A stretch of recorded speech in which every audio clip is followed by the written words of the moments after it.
Alors bonsoir à toutes et à tous. Je suis ravi de vous retrouver pour cette 377e rencontre Vlil et ce soir on a donc la chance d'avoir cette deuxième soirée pour le festival Terre de Parole, pour ce prix Première Parole dont je vais parler un petit peu tout à l'heure. Ce festival-là parle de l'enfance cette année, c'est quelque chose de l'enfance qui a inspiré le festival qui se déroulera du 17 au 24 mai prochain. Mais ce festival qui allie beaucoup de choses finalement, beaucoup d'événements, lectures, performances, rencontres littéraires évidemment, et théâtre dans différents lieux culturels de Seine-Maritime, s'orne aussi chaque année de ce prix pour lequel on est partenaire depuis déjà 3 ans.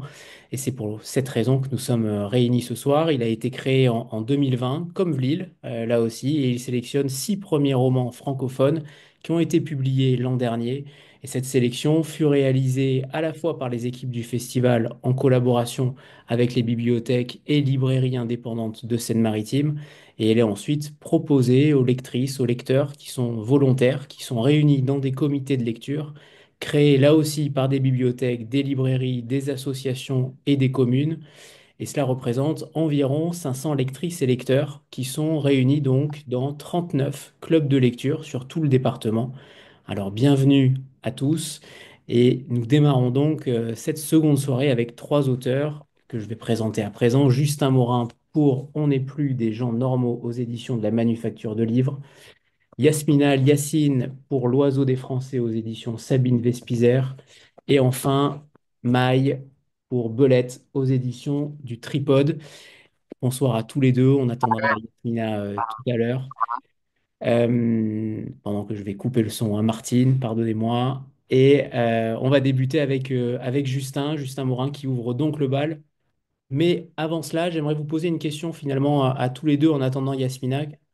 C'est véritablement pour savoir l'impact d'un premier roman. Quel impact a eu cette entrée en littérature pour vous? Vous avez des parcours très singuliers pour les 6 finalistes, clairement.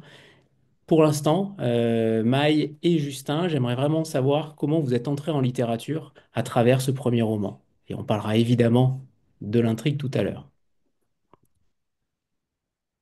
Justin, c'est à vous. Ok. Bonsoir à toutes et à tous. Déjà, l'entrée en littérature, c'est un grand, grand, grand concept. Comment dire? Moi, je trouve que finalement, ça change pas grand-chose dans ma vie. En fait, ce qui a surtout changé, c'est les festivals dans lesquels je suis invité. Là, le fait de parler avec des lecteurs et des lectrices, tout ça rend les choses un peu réelles, un peu concrètes. D'autant plus que ce texte parle de gens qui existent concrètement. Donc c'est plus que tout est devenu concret. Et c'est bête, c'est naïf certainement de ma part, mais quand on écrit, moi quand j'écrivais, j'espérais évidemment être publié, mais tant que c'est pas arrivé, bah, on se dit que peut-être ça n'arrivera pas. Et donc c'est vrai que voilà, à partir du moment où ce texte a commencé à exister, a commencé à circuler,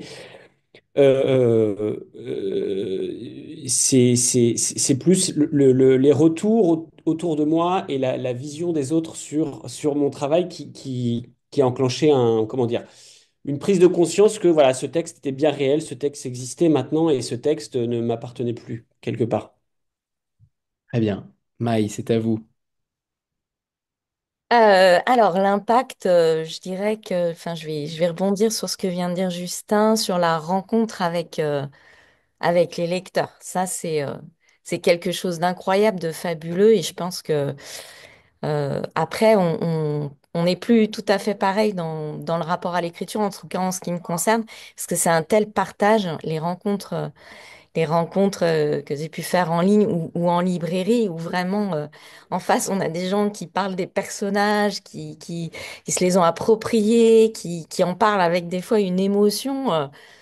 J'ai vu des gens qui connaissaient presque mes personnages mieux que moi, quoi. C'est qu'à la limite, ils auraient pu écrire une suite à ma place. Et ça, c'est quelque chose de fabuleux. Et là, on mesure une expérience dont on n'avait pas idée à ce point.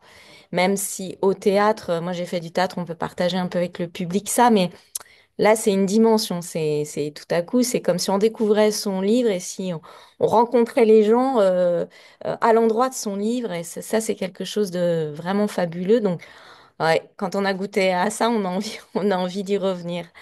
Après, sur la partie plus, je dirais, plus officielle, le fait de rentrer vraiment dans le fait d'être édité, etc., j'avoue que c'est à la fois extrêmement enthousiasmant et en même temps, bon, moi, j'avais écrit du théâtre, beaucoup de poésie. C'est pas le premier roman que j'ai écrit, mais c'est le premier publié. En revanche, je trouve que pour l'écriture, derrière, on reste hanté, habité longtemps par son personnage et ce qui se passe autour. Et voilà, c'est arriver à se reconnecter juste avec soi dans la simplicité d'une écriture, de l'écriture qu'on peut avoir habituellement. Pour ma part, je trouve que c'est un travail. Mm. Très bien, alors on reviendra évidemment sur le roman de Maï tout à l'heure vers 20 heures. Alors Justin, vous êtes journaliste, vous êtes même entré en création littéraire dans un master il y a quelques années. Votre roman s'inspire d'un fait divers qui est survenu en 2017, où une voiture a foncé sur la terrasse d'un restaurant, causant la mort d'une adolescente de 13 ans. On en parlera évidemment là dans la prochaine demi-heure. J'aimerais vraiment que vous nous parliez finalement de ce mélange entre la transformation de ce fait réel et l'œuvre de fiction. Vous dites même, l'éditeur en tout cas dit même en quatrième de couverture, que ça aurait pu être un récit documentaire. Vous avez décidé de le transformer de manière romanesque sur une grande partie du livre. Comment vous avez réussi à alterner ces deux visions sans trahir la mémoire d'Angela? C'est évidemment un des enjeux centraux du texte, et ça s'est beaucoup joué avec la famille d'Angela. Déjà, ça aurait pu être un récit documentaire. Il y a une partie qui est, en tout cas, moi c'est comme ça que je l'aperçois, qui est un récit documentaire. Toute la première partie, et on va dire là, ce que moi je nomme aussi la deuxième partie, qui est la partie sur le procès, pour moi, c'est du récit documentaire. J'ai rencontré donc les parents d'Angela, la famille d'Angela, à plusieurs reprises. Euh, on a fait de longs entretiens et donc l'idée était vraiment dans cette première partie de restituer ce qu'ils m'ont raconté. Euh, et voilà, donc ça c'était très important pour moi d'être à la hauteur de ce qu'ils m'ont confié. Et c'est pour ça que notamment tout au long du processus d'écriture, je leur faisais régulièrement, je leur passais ce que j'écrivais. C'était important pour moi d'avoir un peu leur regard sur ce que j'étais en train d'écrire, sur ce que j'étais en train de faire. Donc cette première partie et la partie du procès où ensuite je parle à la première personne, là aussi c'est par rapport à mon ressenti. Et donc j'estime que oui, c'est un récit documentaire vraiment à partir des éléments du réel et notamment aussi par rapport aux éléments de enfin, de ce qu'on appelle l'OMA, qui est l'ordonnance de mise en accusation. C'est un peu le compte-rendu de l'enquête au moment du procès auquel les journalistes ont accès via les avocats pour faire simple. Et donc, dans ce document de justice, il y a des éléments factuels précis sur lesquels s'appuie l'enquête. Et moi, ce document, j'y avais accès. Et toute cette première partie s'appuie aussi sur ces éléments-là. Donc, à partir de là, pour moi, elle s'ancre dans le réel. Je n'ai pas changé les prénoms dans la première partie. Et c'était important pour moi, justement, de ne pas changer les prénoms. Après, ce qui se passe dans la troisième partie, c'est autre chose. Je ne sais pas si on en parle dès maintenant Alors, ou on peut pas. en parler en effet, puisque c'est la sœur du coupable, Lisa, que vous inventez pour le coup. J'aimerais bien savoir finalement jusqu'où est partie l'invention. Qu'est-ce que vous avez romancé? Est-ce que vous avez été en contact avec elle ou pas du tout? Est-ce qu'elle existe concrètement? Racontez-nous cette partie-là. On précise donc que les deux premières parties sont en effet sur la famille, avec la narratrice, notamment la mère d'Angela, et vous-même. C'est toujours extrêmement lié. Les points narratifs sont extrêmement liés entre vous, et c'est ça qui donne aussi de la force au récit. Et la troisième partie fait parler finalement la sœur du bourreau, et c'est intéressant aussi d'avoir les deux parties pour faire parler le contradictoire. Racontez-nous cette histoire-là, justement de Lisa. Oui, effectivement, pour celles et ceux qui n'ont pas lu le texte, la première partie raconte vraiment les faits du soir du drame jusqu'au procès. La deuxième partie raconte le procès selon mon point de vue. Et ensuite, la troisième partie, on va basculer avec le point de vue de la sœur du criminel, du conducteur de la voiture bélier. Euh, donc, dans la partie du milieu du procès, elle existe, cette femme, la sœur du criminel. Donc, je ne l'ai pas inventée, elle est réelle. Je l'ai écoutée témoigner pendant le procès de son frère. Et donc, j'avais des éléments du réel, c'est-à-dire des éléments liés à leur contexte familial, puisque sans rien trahir, la personne qui conduisait la voiture et sa sœur ont grandi dans un contexte familial difficile. Alors ça explique rien, mais en tout cas, voilà, c'est des éléments de contexte qui, à mon sens, étaient intéressants pour comprendre un peu son parcours. Donc, cette femme, je l'ai rencontrée au cours du processus d'écriture. Je lui ai même fait lire une partie du texte qui la concernait, puisqu'au début, je m'inspirais, on va dire, des éléments qu'elle avait révélés pendant le procès concernant le contexte familial, justement, pour essayer de comprendre les liens qui l'unissent à son frère. Sauf que cette personne, au bout de plusieurs rencontres, elle a refusé finalement de participer au projet et elle a refusé que je révèle ces éléments dont elle avait parlé pendant le procès, donc les éléments du réel sur leur contexte familial. Donc à partir de là, la question c'était qu'est-ce que je peux faire pour quand même aller au bout de mon idée étant je voulais parler des liens familiaux et de la manière dont un tel drame travaille ces liens familiaux, que ce soit du côté des victimes, mais comme du côté aussi de la personne qui a commis ce crime. Parce qu'en fait, c'est ça, pour moi, qui était au cœur du travail que je voulais réaliser. Euh, donc, comment je peux aller au bout de cette idée? Et c'est là, alors, ça a été rapide, hein, parce que il a fallu que je réfléchisse assez rapidement, parce que pour des questions de timing, parce que j'avais déjà fait lire mon texte à mon éditeur, enfin bref, il fallait aller assez vite. Et c'est à ce moment-là que la fiction, pour moi, m'est apparue comme une manière de pouvoir aller au bout de mon idée tout en assumant aussi le texte au final, parce que pour moi, dès le début, je n'imaginais pas aller à l'encontre de ce que souhaitait cette femme, c'est-à-dire quand même révéler les éléments euh, du contexte familial. Alors, ces éléments, ils ont été révélés pendant le procès, donc on peut se dire que la parole est publique pendant un procès, donc que je peux m'appuyer dessus. Sauf que c'est là que se pose la question éthique, est-ce que je le fais ou est-ce que je le fais pas? Peut-être que d'autres auteurs l'auraient fait. Moi, je considérais que j'avais pas à le faire, d'autant plus qu'aucun élément n'était révélé dans la presse sur ce contexte familial et sur le témoignage de la sœur. Donc c'est pour ça que je me suis dit, il y a peut-être possibilité de fictionner une partie enfin une partie de fictionnaliser cette femme. Ça nécessitait de poser beaucoup de balises pour dire justement ce que je ne souhaite pas révéler, pourquoi je le fais aussi, comment je le fais. Et c'est pour ça aussi que dans le texte, je raconte un peu le processus d'écriture, ce qui m'a amené à basculer dans la fiction. Et pour moi, c'était vraiment très important pour que les lecteurs et les lectrices aient les mêmes éléments que moi et comprennent pourquoi je le fais.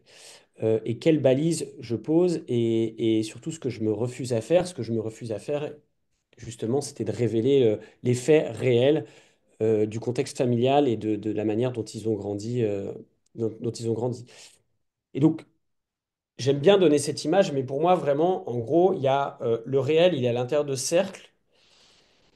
En tout cas, en ce qui concerne donc, le témoignage de la sœur du criminel, c'est ce cercle. Et moi, je vais écrire autour, en fait. Je vais essayer de raconter une histoire qui n'est pas celle qui est à l'intérieur, mais qui s'inspire de l'essence émotionnelle que j'ai pu ressentir moi lors de son témoignage, qui s'inspire de ce que j'ai pu comprendre à travers les procès-verbaux aussi de l'enquête.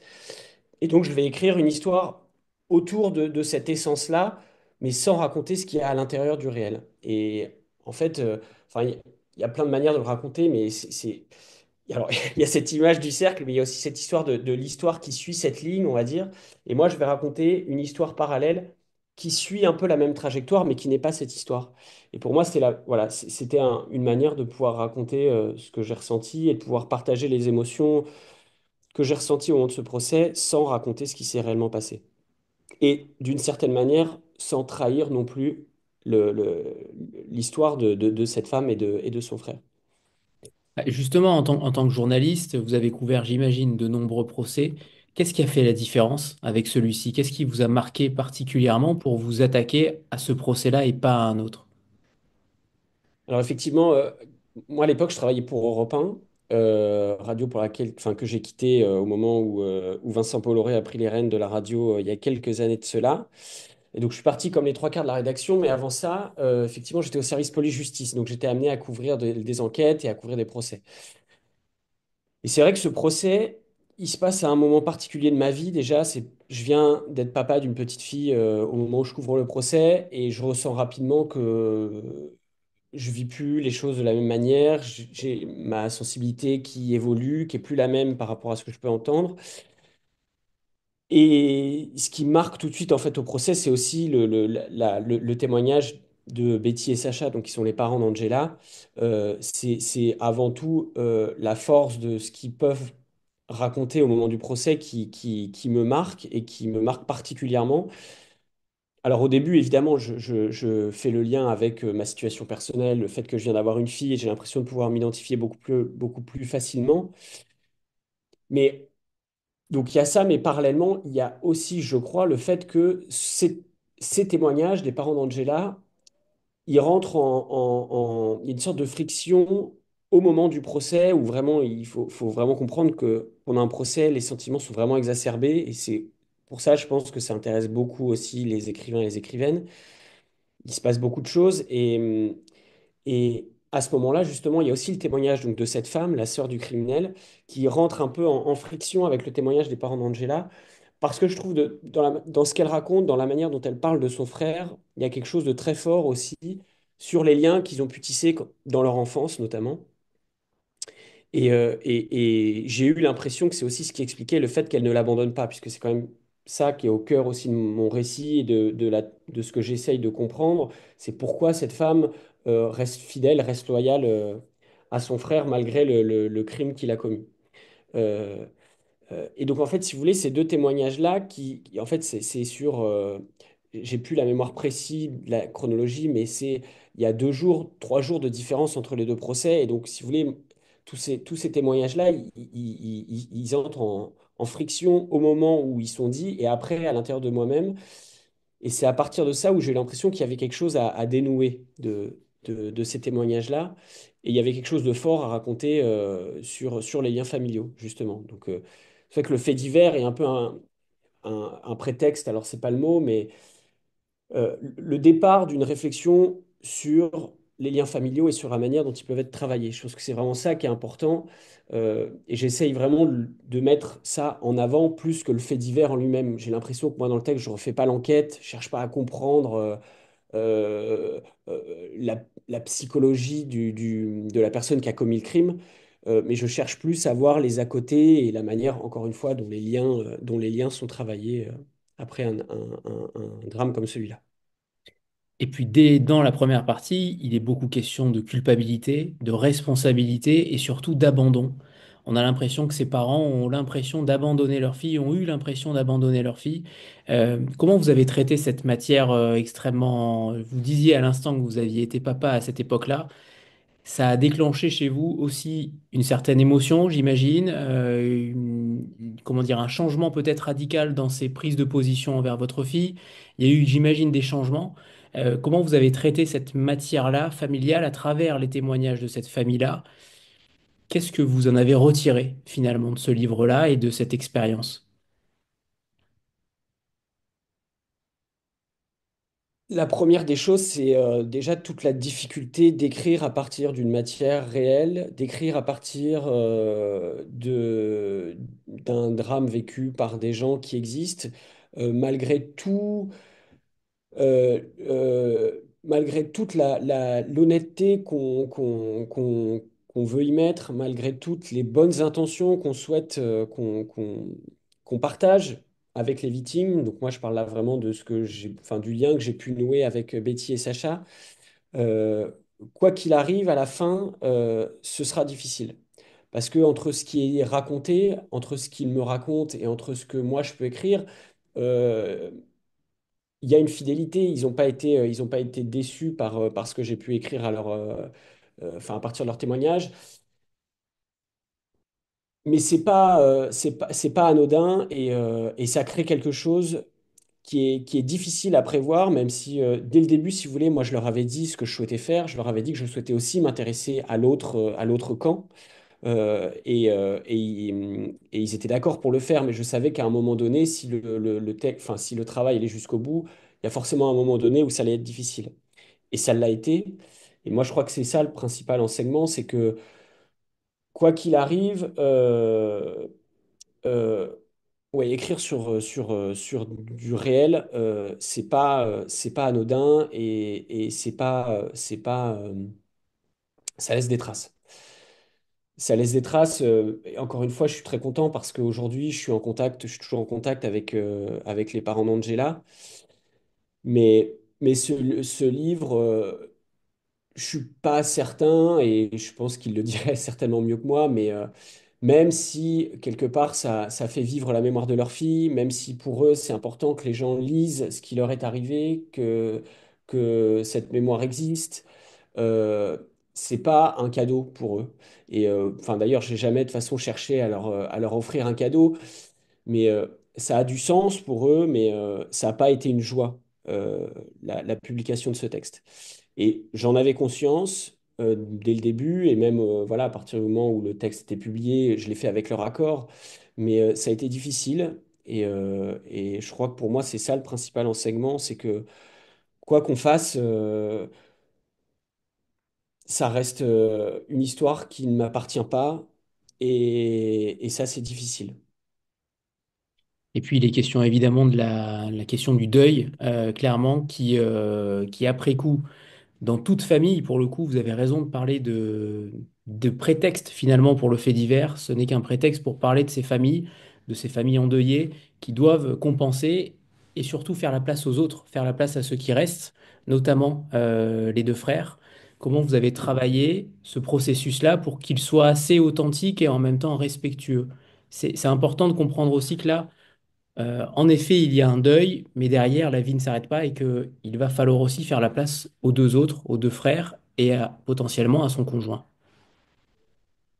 C'était très important pour moi dès le début, c'était évidemment de raconter ce qu'ils ont traversé, donc la souffrance, c'était incontournable, mais je tenais vraiment à mettre en avant leur force, l'amour qui les unit et la manière presque dont ce drame les a encore plus rassemblés, la manière dont ça a encore plus renforcé leur lien presque, et la manière dont, enfin, la façon dont ils ont réussi à faire face et à rester debout. Et vraiment, pour moi, ça, c'était très, très, très important, et c'était vraiment quelque chose que je voulais mettre en avant. Alors, évidemment, encore une fois, il y a beaucoup de souffrance dans cette première partie, et c'est comme ça, parce que c'est ce qui leur est arrivé. Mais je sais que, par exemple, il y a tout un passage qui pour moi est vraiment important parce que c'est un moment de bascule entre le moment de la Corse, je parle, donc qui arrive au milieu à peu près de la première partie, qui est un moment très important pour moi parce que c'est un moment de bascule entre justement une souffrance extrême, l'incapacité d'imaginer ce qu'il pourra y avoir après la disparition d'Angela. Et pour moi, c'est vraiment un moment de bascule parce que justement, c'est un moment euh, où il y a une suite possible. Ce passage-là a été important pour moi, mais en fait, tout a été fait avec eux, tout est issu de ce qu'ils m'ont raconté précisément, et donc j'ai l'impression qu'en fait, je n'ai eu qu'à à me concentrer sur leur récit et à leur faire confiance en fait sur la manière dont ils me l'ont raconté. Enfin, c'est vraiment ce qui s'est passé. Concrètement, après, moi, je les enregistrais sur mon enregistreur, et je scriptais tout et je relisais, mais il y a vraiment des moments où il me racontait des choses et je sentais que c'était des moments clés, par exemple, où il se passait quelque chose. Et voilà, l'idée après, c'était comment mettre l'écriture au service de ces moments précis, de ce témoignage-là. Et donc, voilà, après, il a fallu trouver la bonne distance entre ce qu'il faut raconter, ce qu'il ne faut pas raconter, et notamment voilà, tout ce qui concerne leur douleur et ce qu'ils ont pu traverser. Mais ça, encore une fois, ça s'est fait aussi avec eux. À la fin, quand j'avais fini le texte, ils l'ont relu. Il y a des choses que j'ai enlevées parce qu'ils considéraient que, enfin, ils considéraient que c'était peut-être moins important. Voilà. Et je tenais à respecter cette parole-là. Et il y a d'autres choses qu'on a ajoutées. À la fin du texte, par exemple, il y a des pages avec Nicolas, le frère d'Angela, que j'ai rajouté a posteriori, parce que pour eux, c'était important qu'il y ait vraiment un passage avec Nicolas qui parle de sa sœur. Et en fait, à partir du moment où ils m'ont dit que pour eux, c'était important, ça le devenait aussi pour moi. Et donc, j'ai rencontré, par exemple, Nicolas, je l'avais rencontré à plusieurs reprises, mais on a fait un entretien a posteriori plus long, où il m'a confié des choses importantes. Et là où je suis satisfait, c'est que j'ai l'impression que ce travail qui s'est fait avec eux, pour moi, enfin, il a fait que donner de la force au texte, en fait. Et même encore une fois, a posteriori, quand ils ont relu et qu'ils ils ont voulu que je change des choses, j'ai l'impression que ça a rendu le texte encore meilleur et encore plus proche de ce que je voulais faire. Donc, en ça, je suis satisfait. Et justement, ce titre, on n'est plus des gens normaux. Cette transformation finalement profonde des personnages, peut-être. Comment vous aviez, quel message vous aviez envie de mettre dans ce titre-là? Angela n'apparaît pas pour le coup, puisque c'est beaucoup plus large que cela. Qu'est-ce que vous vouliez insinuer par plus des gens normaux, alors qu'on pourrait considérer qu'on n'est peut-être pas des gens normaux? Le plus a une importance capitale.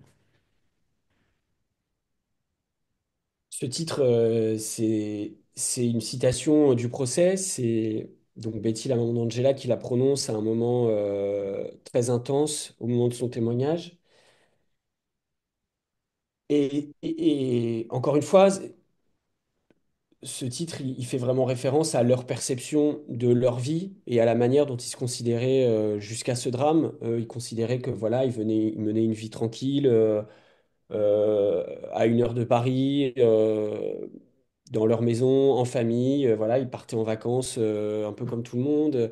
Enfin, pour eux, ils avaient une vie normale. Euh, et ce drame est venu rompre cette forme de normalité, on va dire. Et pour moi, ce titre, déjà, c'était une manière de rendre hommage à Betty, qui est peut-être le personnage principal aussi de... Alors, je dis personnage, mais avec toutes les guillemets qui s'imposent. C'est l'une des principaux protagonistes de ce texte, si ce n'est la principale. Après, forcément, le but du titre était aussi qu'il y ait un écho avec le reste du texte et pas forcément seulement avec ce qu'ils m'ont raconté. Et pour moi, j'ai eu l'impression que quand on a un proche qui commet un crime, bah, il y a des répercussions aussi sur notre propre perception. Et en cela, on vit peut-être plus de la même manière après, à partir du moment où son frère, sa sœur, son père ou son fils, sa fille a commis un crime. Et j'ai l'impression que c'est aussi ce que racontait quelque part la sœur du criminel. Alors, l'idée n'est pas de mettre un signe égal entre les ressentis, entre les vécus. Euh, et c'est là où, pour moi, c'est vraiment important de mettre en avant la complexité, justement, des vécus. Et c'était aussi le but de ce texte. Mais je crois aussi que, ouais, encore une fois, quand on a quelqu'un dans son cercle proche qui a commis un crime, ça bouleverse pas mal de choses. Eh bien, Justin, je vois que l'heure tourne. C'est le moment du passage de l'extrait à lire. C'est à vous, Justin, et je vous poserai une dernière question ensuite. Donc j'ai choisi un passage de la troisième partie, donc de la partie qui concerne la sœur du criminel. Le Havre, une ville bombardée pendant la guerre, détruite. Il a fallu des années pour la rebâtir, pour ranger, nettoyer ses rues et réorganiser l'espace, lui offrir une nouvelle géométrie. Le centre-ville en bord de mer est un quadrillage. On avance par blocs, rectangle après rectangle, et lorsqu'il faut tourner, c'est toujours en angle droit.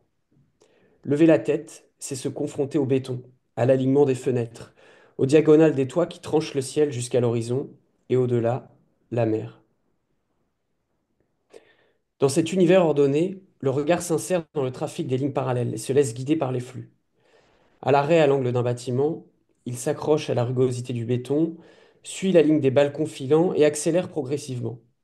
Il gagne en légèreté au fur et à mesure qu'il s'approche de la côte. Au bout de la rue, il y a la fraîcheur de l'eau salée. Plus possible de faire marche arrière désormais. Bientôt, c'est le grand plongeon. Le trajet est éphémère. À peine un instant pour traverser la minéralité de l'architecture, dont le rôle est bien d'aiguiller ses hôtes, de les projeter vers l'horizon. Et c'est encore mieux s'il est aquatique. C'est ainsi que Lisa expérimente sa nouvelle vie. Il y a l'ordre et il y a la liberté. Merci, Justin. Et alors, ma dernière question qui est un peu plus légère, c'est la transposition. Vous deviez, si vous pouviez, échanger votre place avec un personnage de fiction, peu importe l'art, pendant une seule journée, pendant 24 heures. Qui choisiriez-vous, Justin, et est-ce que vous changeriez sa destinée? Alors j'en ai choisi deux, je suis désolé, mais en y réfléchissant, c'était important d'en choisir deux. Le premier, en fait, je voulais choisir un personnage d'Harry Potter parce que l'idée de suivre sa scolarité à Poudlard, pour moi, je pense que ce serait la chose la plus merveilleuse qui puisse arriver. Et donc, en fait, je crois même que le personnage que j'aurais aimé être, c'est Poudlard. En fait, c'est le château de Poudlard. Parce que aussi dans mon travail, alors peut-être pas dans ce texte-là, mais peut-être dans un texte à venir, la place des lieux, elle est vraiment importante et elle influence beaucoup l'écriture. Et je trouve que Poudlard, c'est un personnage en soi parce que en fait, il influence beaucoup l'histoire et ça, je trouve que c'est génial. Et en plus, le problème d'Harry Potter, c'est que les personnages sont peut-être un peu trop caricaturaux. Donc, c'est pour ça que je préfère choisir le Poudlard plutôt que les personnages. Et le deuxième, alors c'est un peu tarte à la crème, mais en fait, c'est aussi important pour moi, c'est le narrateur de Marcel Proust de la recherche parce que je trouve que voilà, enfin, je le choisis pour sa perméabilité aux choses, à tout ce qui l'entoure, et pour moi, c'est vraiment le moteur de l'écriture, l'essence de, enfin, en tout cas, moi, de ma perception et de ce que je souhaite faire aussi à l'avenir. Donc voilà, le narrateur de Marcel Proust, et je ne changerai pas sa destinée parce que finalement, c'est un peu grâce à elle qu'on a pu lire ce qu'il a écrit. Donc, j'y changerai rien. Très bien. Alors, merci, merci Justin. On va prendre une petite photo de Merci à groupe, vous. passer le relais à Yasmina, qui est là, qui est arrivée. C'est bon. Voilà, préparez-vous pour la photo. 3, 2, 1. Je vois que Stéphanie Lamache est là aussi. C'est parfait. C'est bon, merci. Merci infiniment, Justin. Et donc, bonne chance pour ce prix. On va maintenant passer la Merci parole à à vous. Yasmina Yacine. Et donc, je vous prie vraiment de m'excuser, mais je dois partir. Je suis vraiment désolé de ne pas pouvoir vous écouter. Mais vous avez dit que c'est enregistré? C'est enregistré. Ok, parce que ça m'intéresserait quand même de pouvoir écouter. Merci à toutes et à tous et bonne suite de rencontres. Merci, Justin. Au revoir. Au revoir. Yasmina, est-ce que vous m'entendez? Est-ce que c'est OK? Oui, ça va. Parfait. Bonsoir, Yasmina. Alors, on Bonjour. vous reçoit pour l'oiseau des Français. Ah, Pardon, c'est rien à voir. voilà. L'oiseau des Français aux éditions Sabine Vespizer. J'ai posé une question tout à l'heure aux deux auteurs pour savoir finalement comment vous avez vécu l'impact d'un premier roman. Qu'est-ce que ça a déclenché chez vous? Comment vous êtes entré finalement en littérature avec ce premier texte qui est très personnel? Hmm. Mais je croyais que ça allait changer beaucoup de choses, mais je trouve que finalement, ça ne m'a pas changé tant que ça. Ça m'a provoqué une grande angoisse au début, ou une grande joie et une grande angoisse. C'est un peu se mettre à nu. En même temps, si on écrit, c'est aussi pour se mettre à nu. Mais voilà, c'était le sentiment d'être un peu à vif, d'être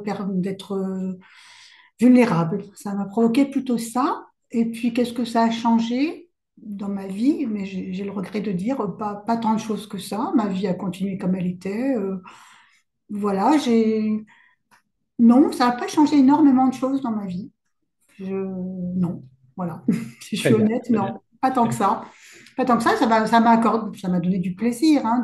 J'étais étonnée de voir qu'il y avait des gens qui. J'avais l'impression de porter une histoire assez singulière. Et voilà, ce que ça m'a apporté, c'est ça. J'avais le sentiment de porter une histoire assez singulière. Et beaucoup de gens m'ont dit, mais en fait, c'est notre histoire aussi. Et des gens qui apparemment n'avaient pas la même histoire que moi. Alors ça a été très bien pour moi. Je trouve que ça m'a apporté ça. Le sentiment que la singularité pouvait se partager et que ça, c'est bien, je trouve. Voilà. C'est là, en effet, où je voulais rebondir, c'est qu'on a l'impression que votre texte, il peut être véritablement très universaliste. Vous avez une histoire personnelle, en effet, dont on va parler, mais votre texte doit résonner, j'imagine, chez beaucoup d'Algériens et de Français et de Franco-Algériens. Oui, oui, je pense. Enfin, c'est ce que je pense, oui, oui, oui. Même s'il n'a pas été beaucoup diffusé en Algérie, c'est le moins qu'on puisse dire. Donc, il n'a pas été diffusé du tout. Donc, il a plutôt été lu en France, en fait. Voilà. Et que, voilà. Très bien, très bien. Alors justement, votre narratrice, qu'on appelle narratrice, ça peut être Oui, dissocié de vous ou pas, je ne sais pas, vous allez nous en dire davantage. Justement, elle grandit dans l'Algérie des années 60, issue d'une famille mixte, avec une mère française, un père algérien, comme beaucoup de couples à cette époque-là. Comment vous avez réussi à travailler cette dualité culturelle qui influence finalement son identité et sa perception du monde? je m'excuse, je ne sais pas répondre à cette, enfin, je ne sais pas très bien ce que cette dualité culturelle, elle est en moi depuis toujours. Je n'ai jamais rien connu d'autre que ça. Donc, je suis cette dualité culturelle depuis que je suis petite. Donc, si j'écris, comme je voulais écrire sur l'Algérie, ben, j'ai essayé au bout d'un moment, en fait, le problème que j'avais dans mon désir d'écriture, c'était que je me disais que ce que je voulais écrire, c'était quelque chose qui sonne, enfin, c'est très basique ce que je vais vous dire, quelque chose qui soit du ressort de la vérité au bout d'un moment. Je trouvais que chaque fois que j'essayais d'écrire quelque chose qui me semblait bien, ça sonnait faux, je trouvais. Et au bout d'un moment, je me suis dit, en fait, la seule chose qui pourrait sonner juste et qui pourrait faire donc de la littérature, enfin, ce que je crois, moi, est de la littérature, c'est dire la vérité, ce que je suis. Mais j'avais pas non plus du tout envie de me plonger de raconter ma vie brutalement comme ça, froidement, enfin pas froidement, mais comme elle était. Ça m'intéressait pas non plus du tout. Et donc j'ai pris des détours et en fait au bout d'un moment j'ai trouvé l'idée. Alors il y a plusieurs idées qui ont fait que le texte a pris forme. Il y a l'idée du labyrinthe qui est au début du livre. Mais il y a aussi l'histoire qui donne son titre au livre, l'histoire de l'oiseau des Français, qui est une dinde en fait, et ce qui est une histoire que j'ai vraiment entendue de la bouche de quelqu'un que je connaissais, une dame un peu âgée, et qui a raconté cette histoire. Et tout d'un coup, cette histoire qui racontait l'histoire d'une petite fille sous la colonisation, qui était algérienne complètement, si je peux dire, entre guillemets, mais qui vivait au milieu des colons, d'une certaine façon, bah, c'était aussi une sorte de dualité France-Algérie. Et peut-être que en écoutant cette histoire, je me suis dit, ah, mais la dualité France-Algérie que moi je vis, peut-être que c'est aussi celle de d'autres Algériens et d'autres Français d'ailleurs, et d'autres pieds noirs, et tout d'un coup, ça m'a donné sans doute l'autorisation d'aller vers cette matière sans trop d'inhibition. Voilà, c'est ça que je voulais dire. Ma dualité pouvait être raccrochée à d'autres dualités, parce qu'au fond, je crois, et je pense que c'est assez sensible dans le texte, qu'en tout cas, dans des villes comme Alger, l'imbrication entre la France et l'Algérie, elle est toujours là, en fait. Et chez les gens, dans les modes de vie, il y a toujours quelque chose d'imbriqué, en fait. Voilà, c'est ça que je voulais un peu exprimer. Et le fil rouge, en effet, c'est cette Sancta Algeria. Qu'est-ce que vous y Oui. mettez derrière, justement, parce que elle traverse finalement tout le roman et elle est extrêmement présente, extrêmement palpable aussi, et en même temps, à la fois, parfois même un petit peu métaphysique. Qu'est-ce que Oui. vous y mettez derrière cette Sancta Algeria? Bon, alors c'est parti d'un jeu de mots bon, autour d'un objet archéologique réel qui existe vraiment. Et j'ai entamé une rêverie autour de cette expression Sancta Algeria, que j'ai un peu inventée. Mais au fond, j'ai trouvé que ça correspondait bien à ce que pouvait avoir été l'Algérie. Parce que moi, je suis née en 63, donc l'indépendance de l'Algérie, c'est 62. Moi, j'ai été élevée dans l'idée d'une Algérie utopique, nouvelle, merveilleuse, formidable, socialiste, égalitaire, antiraciste, enfin, tout ce que vous voulez. Ça allait être un pays merveilleux. Et c'était une sainte Algérie par ses aspects. Elle était merveilleuse, cette Algérie. Et puis, évidemment, quand on a affaire à un truc pareil, le réel vous dit que non, ça va pas être si simple, que en fait c'est beaucoup plus compliqué que ça, que c'est beaucoup plus sombre que ça. Mais toujours, dès qu'on essaie de l'attaquer, cette Algérie sainte, on vous dit, mais tu as pas le droit, comment? L'Algérie c'est parfait, l'Algérie c'est très bien. Et donc il y avait cette idée d'une sancta Algérie qui finalement empoisonne tout le monde au bout d'un moment, parce que c'est comme une Algérie idéale. Et l'Algérie réelle, elle ne peut pas vraiment exister avec cette Algérie idéale. Alors, ça peut être l'Algérie idéale, je ne sais pas, des gens qui ont fait la guerre, mais ça peut être aussi l'Algérie idéale, finalement, des pieds noirs aussi, d'une certaine façon, qui ont une sorte d'Algérie idéale aussi. Ça peut être l'Algérie idéale des islamistes. Ça peut être. Mais en tout cas, c'est pas l'Algérie que moi que je perçois souvent, qui est une Algérie multiple, qui est une Algérie imparfaite, problématique, enfin comme tous les pays du monde, quoi. Voilà. Et je trouve, voilà, donc j'ai trouvé que ça disait bien quelque chose de l'Algérie. Voilà. Et puis cette narratrice, elle est entre guillemets perdue dans son identité parfois. Elle ne sait pas si elle est en train de partir, de revenir. Il y a des passages extrêmement forts comment dire, sur cette absence de solution. On a l'impression que on ne sait pas sur quelle terre on est, sur quelle terre on va, de quelle terre on revient. Comment vous avez essayé de résoudre ce problème? C'est même pas un problème d'ailleurs, c'est un mystère. C'est un état, moi, si vous voulez, toute mon enfance, et je suis pas la seule, les gens me disaient alors, ah bon, alors tu es française et algérienne, mais tu te sens plus française qu'algérienne. Enfin, je veux dire, quand on est comme ça, comme moi, un enfant d'une double culture comme ça, Enfin, d'ailleurs, double culture, c'est à interroger parce que je maîtrise finalement plus la culture française d'une certaine façon que la culture algérienne, mais ça n'a pas de sens. On est ce qu'on est et puis on sera toujours comme ça, quoi, finalement. Donc, oui, il y a une douleur quand même parce que parfois, parce qu'on rêverait d'être aussi bien d'un côté que de l'autre et que c'est pas possible pour des tas de raisons. Mais je cherche pas de solution en fait à ça. Ça fait longtemps que je cherche plus de solution, disons. Je pense que j'en ai cherché à un moment, mais je pense qu'il n'y en a pas. Je pense que je serai toute ma vie quelqu'un comme ça, ne sachant pas quand je prends l'avion pour Alger si je rentre chez moi ou si je vais en voyage, quoi. Ça, je crois que ça changera jamais, je crois.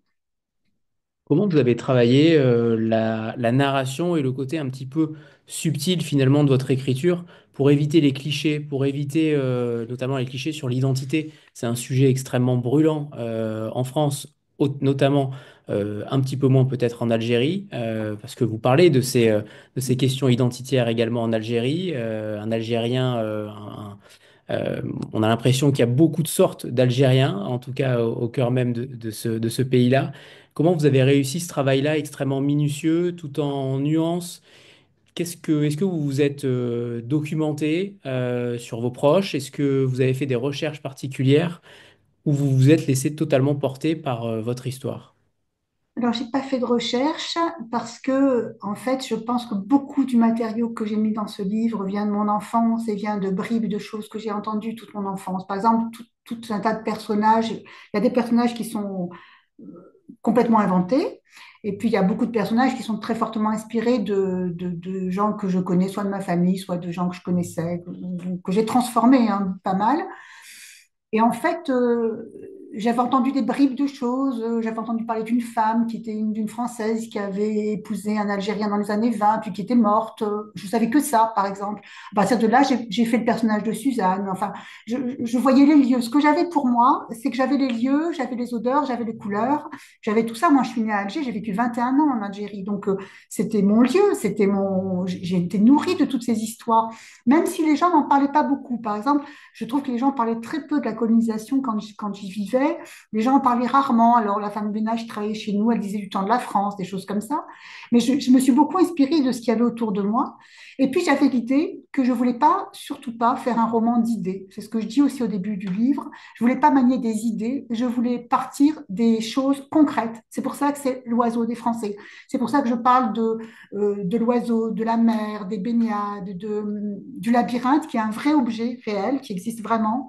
Je voulais pas être dans les fantasmes idéologiques et je voulais raconter des histoires vraies, ou en tout cas qui pouvaient être vraies, incarnées dans des lieux très précis que je connais bien. Je voulais qu'il y ait Alger, je voulais dire quelque chose aussi de la beauté et aussi du contraire, enfin, je sais pas, même de la laideur aussi qu'il peut y avoir en même temps. Je voulais, voilà, je crois que je me suis beaucoup appuyée sur les sensations et sur la connaissance que j'avais de la ville et des lieux. C'est ça m'a beaucoup guidée, ça, beaucoup.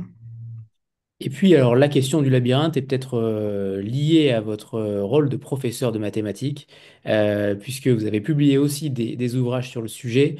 Est-ce qu'il y a des liens qui se sont créés entre ces deux matières, la rigueur, la texture des mots, finalement l'équation mathématique dans le roman, dans la littérature? Est-ce qu'il y a véritablement un lien ou au contraire, la littérature est-elle là pour vous échapper de la rigueur mathématique?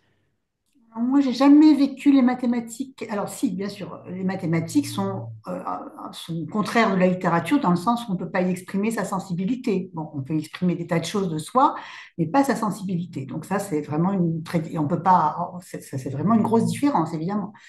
Mais après, moi, j'ai jamais vécu d'opposition entre les deux choses. Je suis prof de maths et ça m'énerve toujours quand on dit de quelqu'un qui est mauvais en maths, il est littéraire, ou de quelqu'un qui est mauvais en lettres, il est matheux. Ça n'a aucun sens pour moi. Et comme si c'était l'un ou l'autre. Je trouve ça absurde comme façon de fonctionner. Et euh, je crois que les mathématiques sont un grand art de langage aussi. Voilà, je crois que dans les mathématiques, il y a un grand souci de nommer. C'est une chose qu'on soupçonne pas. Mais moi, il se trouve que j'ai fait une thèse de maths, donc à un moment donné, j'ai été parmi des. Moi, j'ai pas fait une thèse extraordinaire, j'ai pas fait grand-chose, mais euh, j'ai j'ai été en contact avec des vrais mathématiciens qui étaient créateurs et je voyais ce qui se passait quand tout d'un coup on invente un objet. Au bout d'un moment, on travaille, puis on dit, bon, il y a ce machin qui revient toujours, on va lui donner un nom. Eh bien, trouver le nom d'un objet mathématique est une abstraction totale qu'on ne pourrait pas du tout expliquer à plus de 10 personnes dans le monde. Eh bien, c'est une chose très subtile et très complexe. Et les gens se disent, non, alors toi, tu dis pivotant, moi, je pense que c'est pas exactement pivotant, c'est plutôt tel mot. Moi, j'avais été très surprise et très intéressée par ça. Il y a un grand poète français qui vient de mourir qui s'appelle Jacques Roubaud et qui était mathématicien de formation. Le Tellier, je crois, a fait des études de mathématiques. Pérec était très intéressé par les mathématiques. Queneau aussi. Il y a toujours une tradition. Musil, qui est un écrivain merveilleux, était passionné de sciences. Il y a toujours eu une grande tradition d'amoureux des mathématiques qui aiment aussi la littérature. C'est absolument pas antinomique et je crois qu'effectivement, il y a un sens de la précision, que les mots veulent vraiment dire une chose et pas une autre. Et oui, ça peut intervenir. Même si moi, je vois pas vraiment d'impact dans mon travail. Non. Et l'image du labyrinthe, c'est vraiment pas moi qui l'ai cherché. C'est-à-dire, c'est pas le labyrinthe au sens d'énigme mathématique, c'est vraiment l'objet archéologique qui m'a intéressée, disons. Voilà.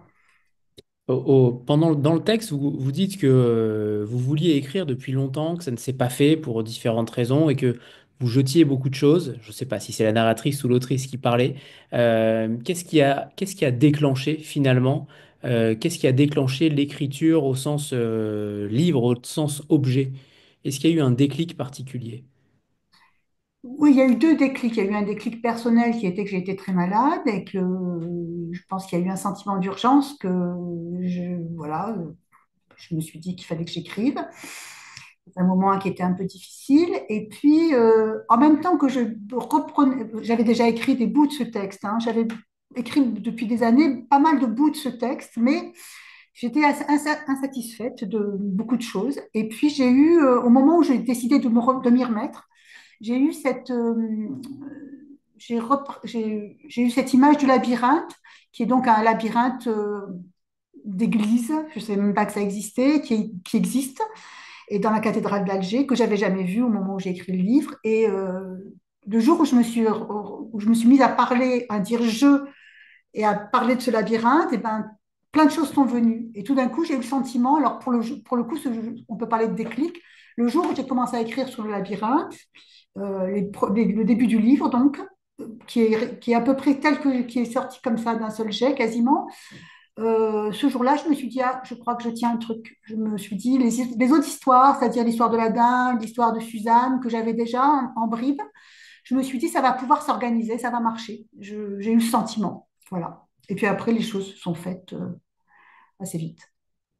Très Parce bien. que j'avais déjà beaucoup de morceaux, en fait. Donc, ça m'a permis de rassembler les choses dans une sorte de structure. Et puis vous faites la part belle aux femmes qui sont décrites souvent comme des passeuses de mémoire, qui sont capables de peut-être de transformer les blessures en promesses. Euh, Qu'est-ce que vous vouliez mettre en avant justement sur le fait que les femmes ont véritablement eu un rôle et continuent d'avoir un rôle très important aussi en Algérie? Vous parlez notamment de ces Fatma, de ces femmes qu'on qualifiait quasiment de prostituées, qui étaient là pour qui étaient des femmes de ménage en réalité. Je trouve que vous mettez le doigt sur quelque chose dont on parle bien peu en littérature, ce rôle féminin en Algérie qui permet de faire beaucoup plus de choses qu'il n'y paraît. Oui, c'était surtout parce que en Algérie, les femmes sont à la fois ont un rôle, enfin la loi algérienne est absolument injuste et infâme avec les femmes, c'est le cas de le dire, ça, il n'y a pas de doute là-dessus. La société est dure pour les femmes. Ça ne veut pas dire que les femmes ne jouent pas un grand rôle, elles n'ont pas toujours joué un grand rôle. Elles ont toujours joué un grand rôle dans les familles, elles ont toujours eu un grand rôle social, même si c'était en sous-main, etc. Donc il y a toujours eu une grande influence des femmes, mais cachée, mais évidemment, l'influence, bon, c'était un peu particulier. Mais bon.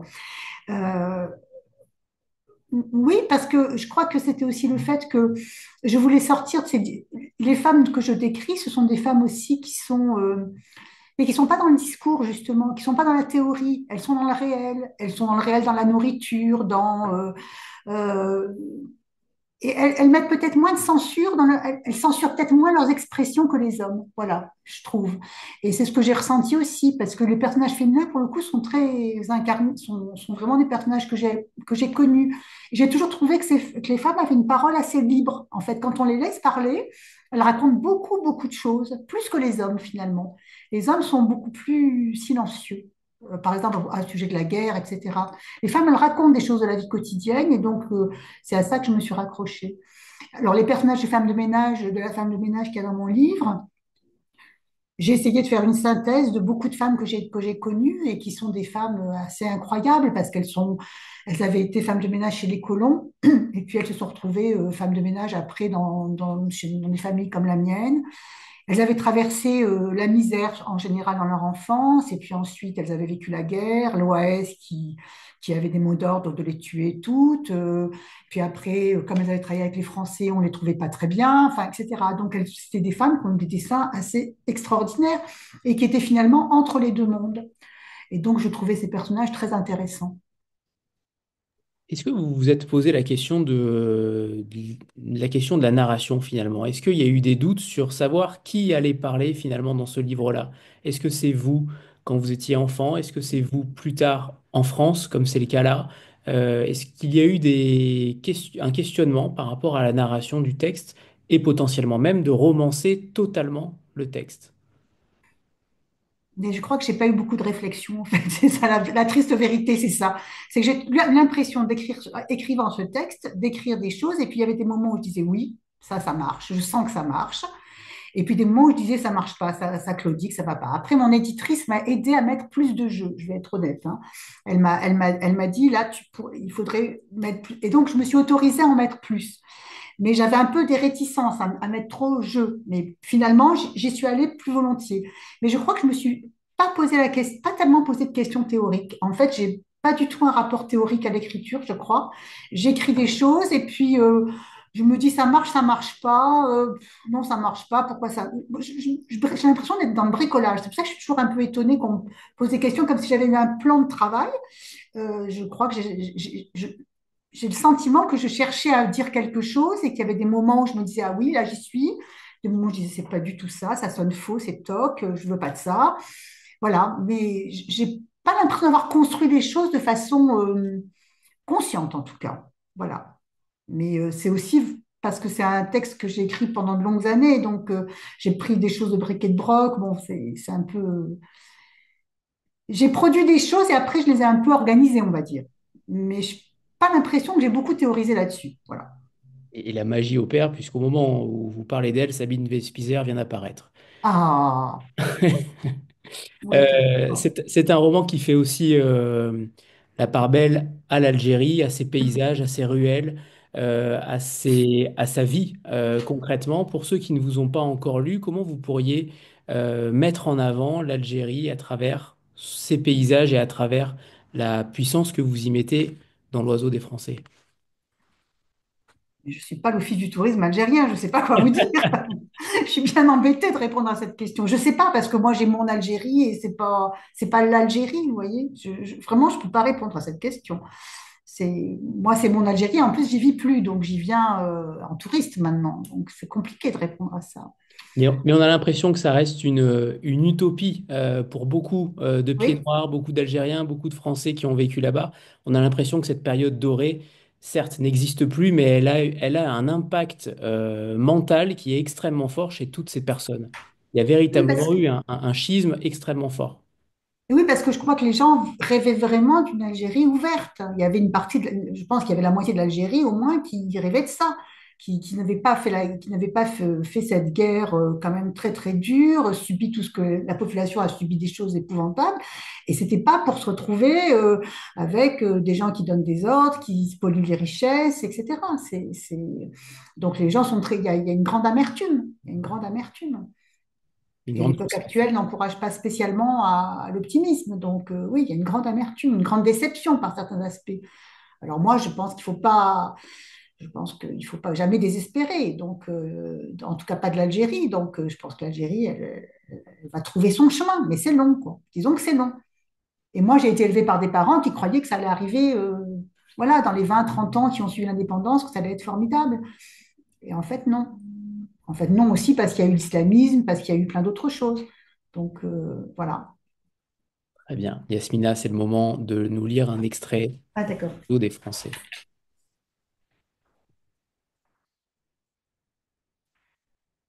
Aujourd'hui que je vis en France, que j'ai quitté Alger depuis plus de 30 ans, il me semble étonnant de m'être posé si peu de questions sur le temps d'avant, ce temps de la France qui datait de moins de 10 ans, mais sans doute espace que l'enfance, c'était le temps de l'éternel présent, saturé de sensations et d'impressions. Tout semblait en ordre. Le temps semblait suivre un cours normal, avec ce grand avenir radieux devant nous qui s'appelait l'Algérie indépendante, et un passé qui paraissait si loin pour les enfants heureux que nous étions. Les enfants nés juste après une guerre, sans doute bénéficient-ils d'une grande joie, celle de leurs parents retrouvant la paix, de sorte que cette joie recouvrait un peu tout et masquait le passé, ce terrible passé dont on ne parlait pas. Des questions où je ne m'en étais même pas posées quand nous avions déménagé en 68 dans un autre quartier. Pourtant, dans cette nouvelle maison qui avait été le logement de fonction d'un ingénieur des mines, nous avions trouvé trois choses.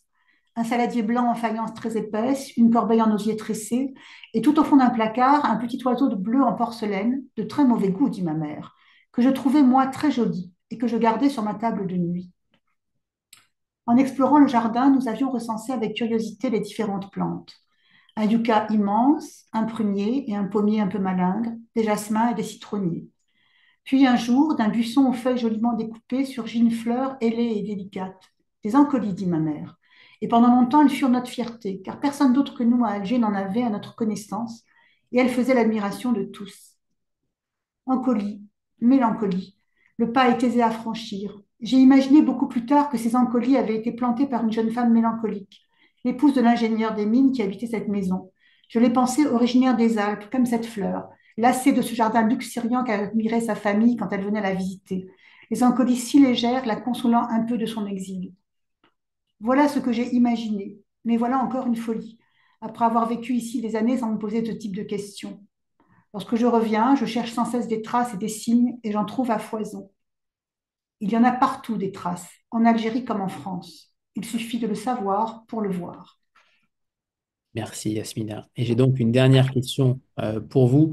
Si vous deviez, si vous pouviez échanger votre place avec un personnage de fiction pendant une seule journée, qui choisiriez-vous et changeriez-vous sa destinée?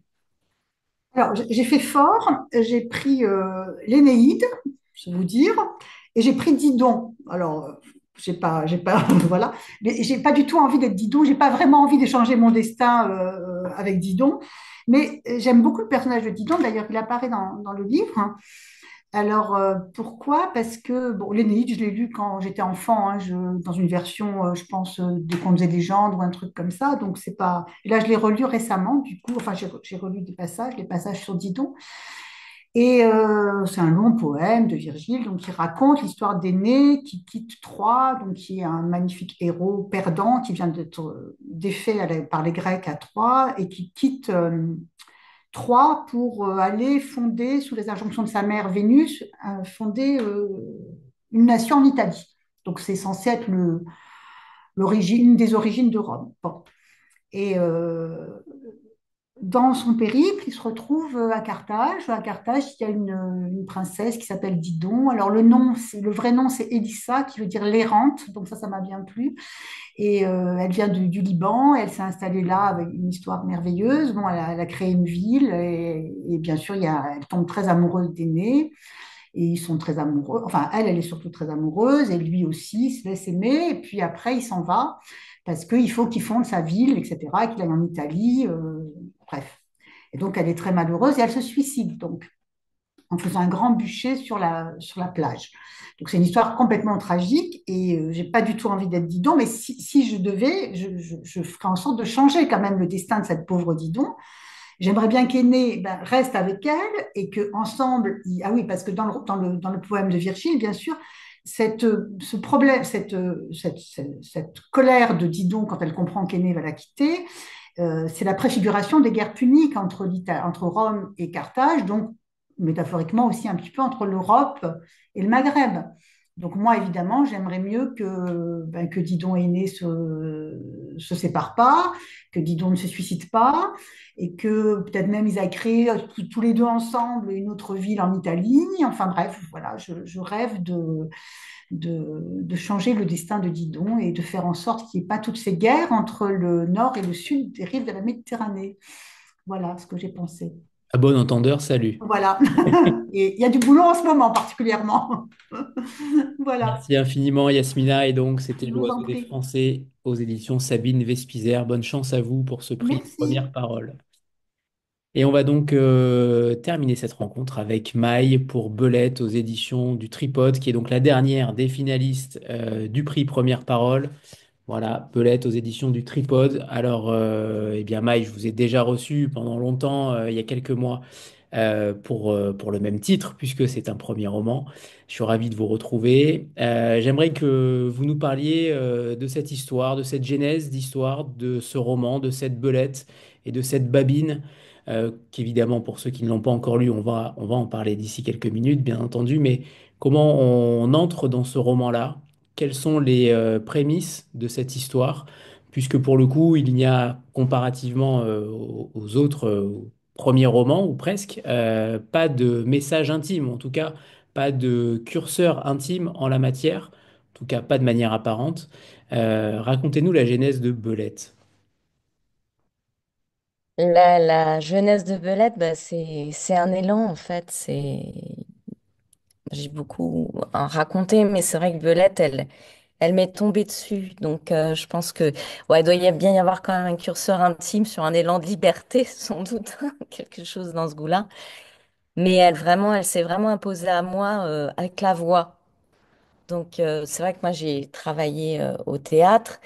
Et c'est vraiment d'abord une voix qui m'est venue, la voix de cette gamine de 13 piges, et qui s'est imposée. Donc j'ai vraiment dû suivre le rythme de cette voix. J'ai plus le choix pendant 2, 3 mois. Elle me hantait en permanence et elle me racontait ce qu'elle avait à me raconter. Donc c'est vraiment quelque chose qui est arrivé et il fallait suivre. Alors je pense que sans doute en ayant écrit pour le théâtre, en ayant l'habitude de travailler des voix, forcément, on a peut-être plus ça en tête, hein, ça vient peut-être plus facilement, mais voilà, c'est vraiment venu comme ça. Et j'étais pas du tout là-dessus en termes d'écriture à ce moment-là, et elle est venue s'imposer. Alors après, si je remonte un peu, bah, ça se passe sur une grande plage dans le nord. C'est vrai que moi, j'avais été très interpellée quand j'avais vu les plages du nord pour leur caractère, leur âme très forte et tout ce que ça pouvait me raconter à la fois d'univers où il s'était passé des choses difficiles et en même temps de beauté pas forcément facile d'accès, mais bien présente en termes de caractère. C'est vrai que Bunker, j'avais euh, un ami des photographes qui, des années avant, en y réfléchissant après, j'ai repensé à ça, hein, mais ça s'est fait un peu tout seul, cette connexion, mais qui avait fait une série sur des photos de bunkers, donc sachant que le personnage va se réfugier dans un bunker, on va sûrement parler après. Donc ça s'est manifesté à ce moment-là, mais je n'ai ni réfléchi au nom des personnages, ni c'est vraiment de l'émergence. Et puis, donc, comme vous le dites, elle a 13 ans. Elle est en pleine explosion de l'adolescence. Qu'est-ce qui vous fascine tant aussi comme beaucoup de romans finalistes du prix, qu'est-ce qui vous fascine tant dans cette période-là? Qu'est-ce que ça déclenche chez un personnage? Et quelle folie, entre guillemets, pas folie au sens strict du terme, mais quelle folie, quelle énergie ça permet de faire jaillir dans l'écriture? Encore cette idée d'élan, c'est-à-dire la possibilité, tout 13, 13, 13 piges, en tout cas dans mon personnage, tout n'est pas perdu, l'espoir, sans doute un élan encore très naturel de l'enfance et en même temps une force, du coup un regard sur le monde qui peut se permettre bien des choses. Même si ce personnage, il compile une très forte désillusion, en même temps, il y a toujours cet espoir qui demeure et que d'ailleurs qu'elle défend à corps perdu, quoi. Mm.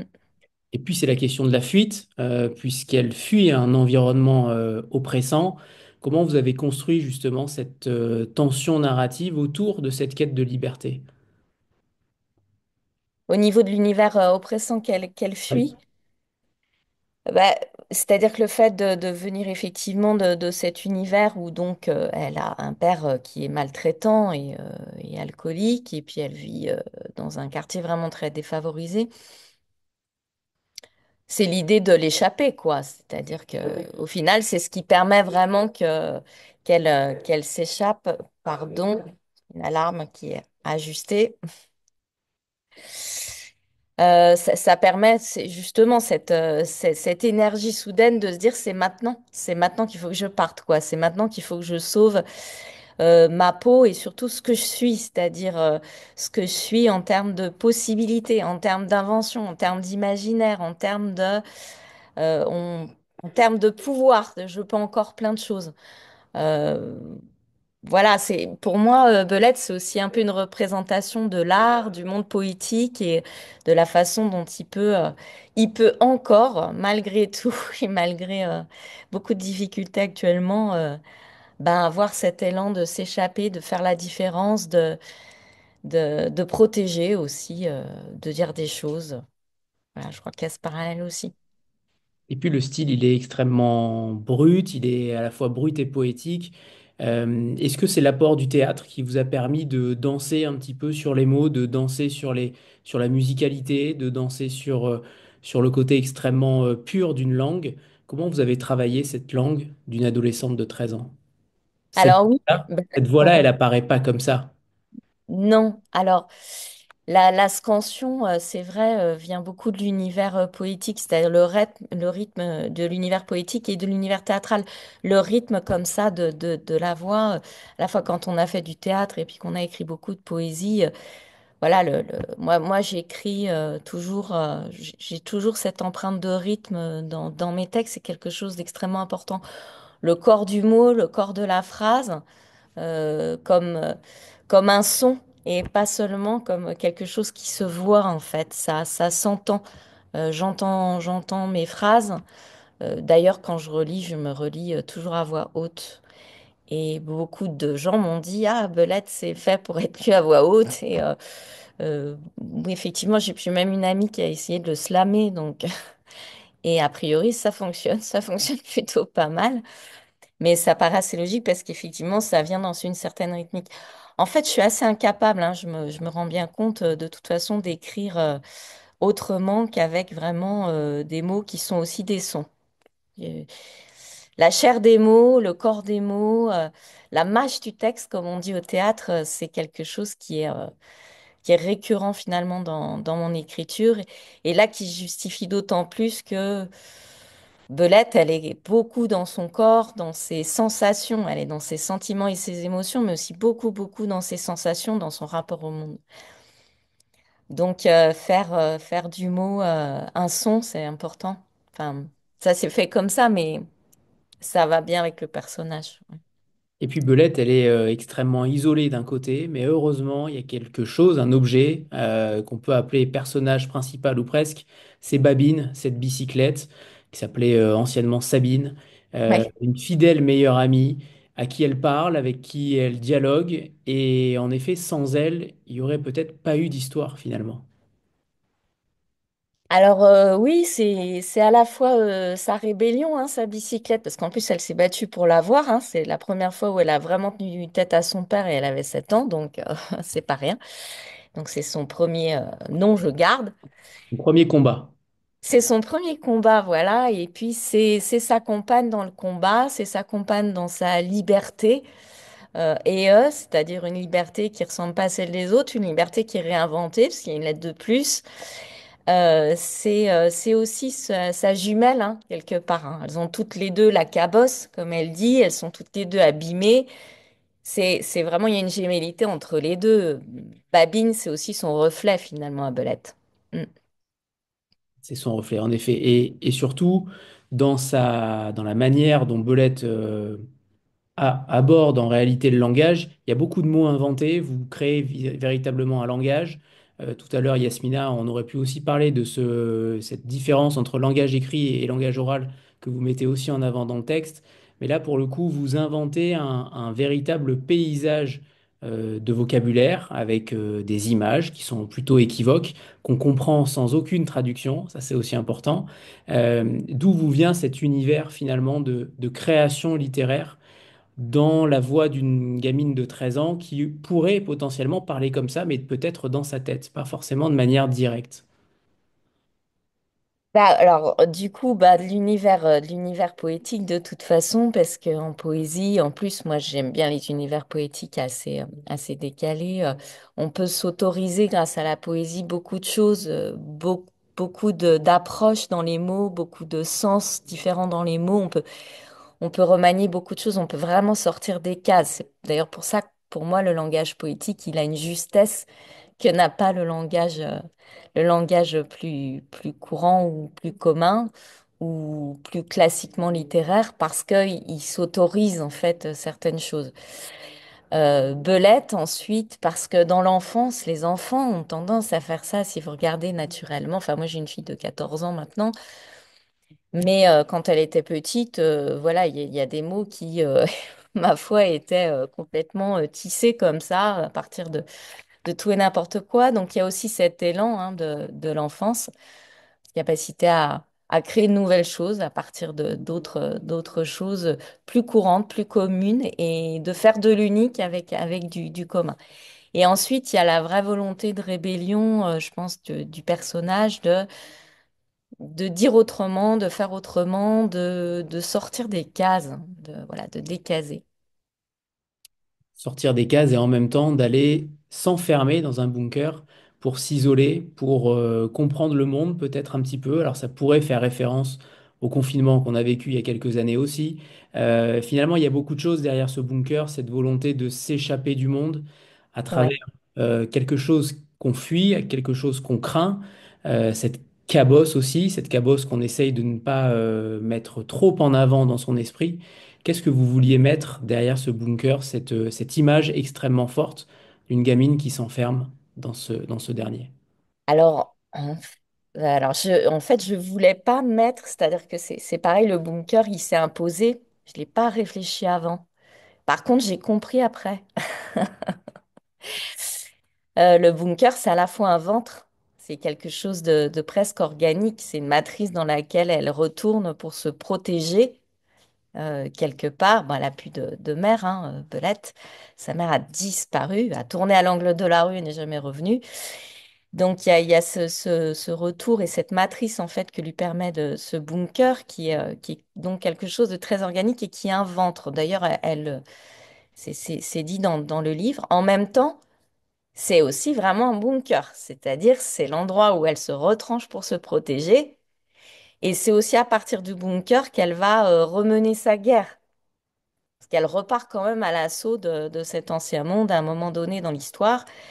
Donc elle organise aussi sa rébellion et sa prise de décision, sa stratégie guerrière à partir de ce bunker. Donc c'est aussi cet objet de protection et de guerre, hein, quand même assumé. Et puis ensuite, le bunker, bah, c'est une image de la destruction de quelque chose qui est abîmé, vieillissant, qui a été impacté, encore une fois un peu comme la bicyclette, qui a vécu des choses difficiles, qui est blessé. Ce bunker, il a toutes ses cicatrices finalement à lui. Donc c'est aussi une image qui rappelle encore ça. C'est également un objet de son paysage à Belette qui lui ressemble.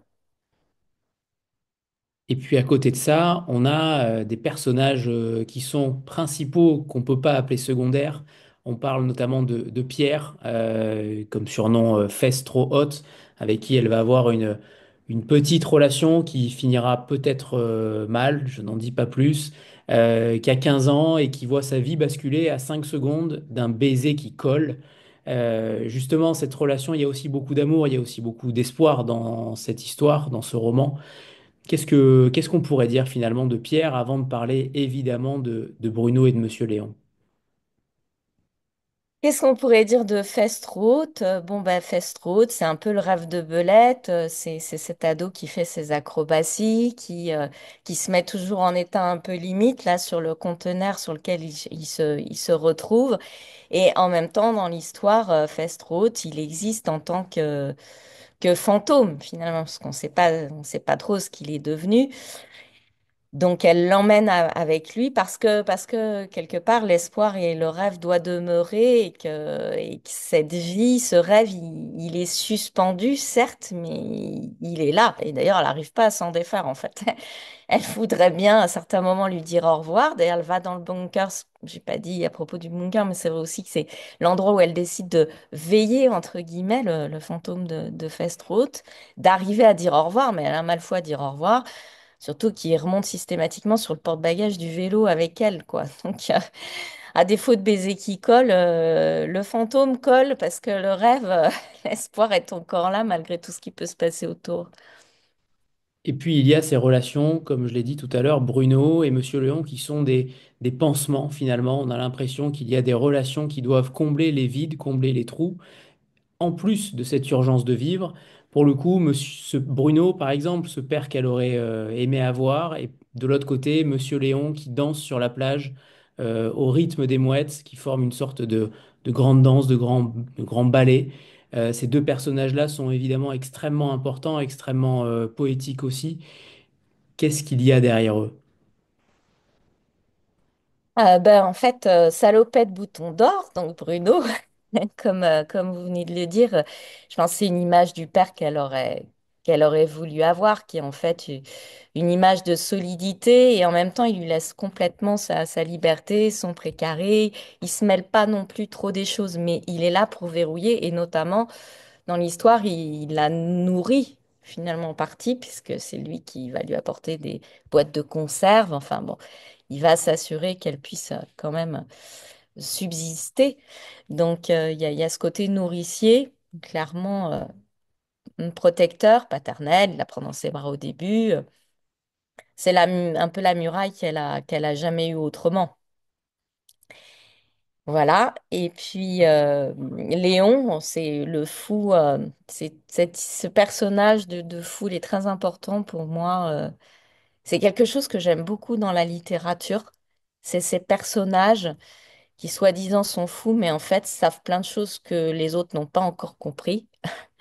Soit sur le déroulement de l'histoire, parfois dans des pièces ou des histoires où on voit ces personnages apparaître un peu façon tragédie grecque, c'est ceux qui en savent plus, soit sur l'avenir, qui sont un peu médiums, soit vraiment des gens décalés, mais qui en fait ont compris qu'il valait mieux se mettre à l'écart, quoi, avec une certaine forme de simplicité. Donc c'est vrai que Léon, il représente cet essentiel en fait maintenu dans le rapport aux choses, dans le coup de fantaisie, dans ce qui va être vraiment important et primordial de garder son show, garder sa poésie au maximum et protéger ça le plus possible.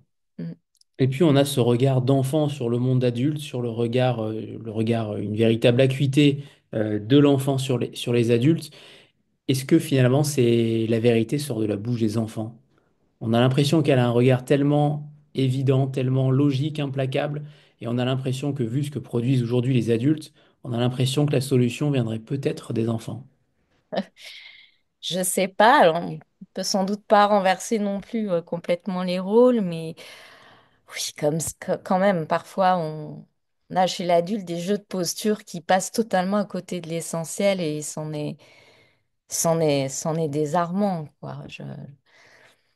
Je pense que dans Belette, il y a quelque chose aussi de mon propre papa qui était longtemps en pension et qui me racontait beaucoup d'histoires sur des choses au niveau des adultes, des décisions, des postures, des jeux de posture qui étaient complètement dingues par rapport à certaines situations, mais on continuait quand même sur la certitude et sur la posture parce que c'est plus important que finalement de s'adapter aux situations ou l'agilité ou et là, le regard de l'enfant, la question de l'enfant, elle vient souvent apporter une vérité. D'ailleurs, vous en avez peut-être tous fait l'expérience, les enfants, c'est pareil, il y a un âge où ils sont spécialistes pour vous poser la question qui tue, à laquelle vous, en tant qu'adulte, vous savez pas forcément répondre sur l'instant, mais vous vous dites, mais qu'est-ce que la question est bonne?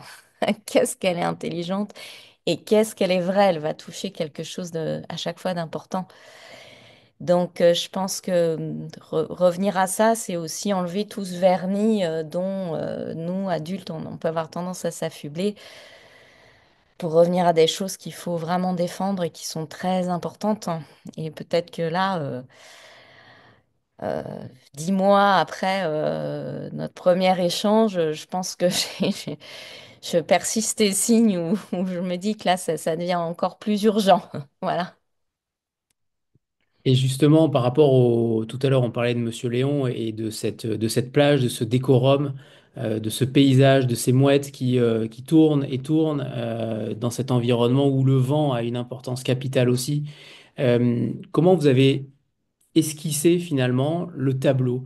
On a l'impression que c'est véritablement une sorte de d'œuvre d'art que vous arrivez à, à- à mettre en mots. On a l'impression que la peinture devient forcément une littérature. Est-ce que vous vous êtes aidé d'autres matériaux comme le théâtre, on en a parlé, mais est-ce qu'il y a eu d'autres choses? Est-ce que l'art, par exemple, a permis aussi de faire travailler la matière première du paysage de Belette? Alors, la musique, puisque donc dans Belette, il y a Little Girl Blue. Euh, et c'est vrai que cette chanson, elle m'a beaucoup accompagnée au début de l'écriture. Donc, ça a été un déclencheur. En tout cas, ça a beaucoup nourri mon écriture. Ensuite, c'est vrai que faisant de la mise en scène, je travaille beaucoup par l'image, en fait. J'ai vite une image sous les yeux ou dans ma tête que je vais mettre en mots derrière. Il y a un peu cette habitude, déjà, ce rapport à l'image. Donc, vous parlez de tableau, mais ça, quand je mets en scène, c'est souvent aussi comme ça, à partir de tableaux qui vont se succéder. Ensuite, c'est le rapport aux choses. Et là, du coup, je vais faire une boucle. On parlait de curseur intime au début. Moi, je suis très contente d'être un corps dans ce monde avant d'être une tête. C'est-à-dire que mon rapport aux choses au niveau des perceptions, des sensations, c'est quelque chose qui est très, très fort pour moi et très important. Et donc là, c'est sans doute mon point commun avec Belette, c'est le ressenti et l'attachement à la réalité d'abord qui passe par les sens. Et dont enfin, je peux pas me passer, ça nourrit un peu tout ce que je peux faire artistiquement en fait. Mm. Très bien. Eh bien, ma chère Maï, c'est le moment de l'extrait à lire de Belette. Alors, C'est à- tous mes lunettes.